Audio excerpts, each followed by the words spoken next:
Привет. Выходим. Там строимся.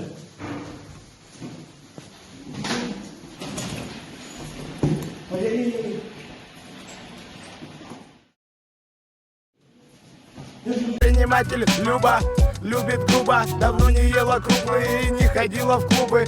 Кожица в солярии, у дантиста зубы. Люба чернобурочка, розовые губы. Предприниматель Люба любит грубо, давно не ела круглые и не ходила в клубы.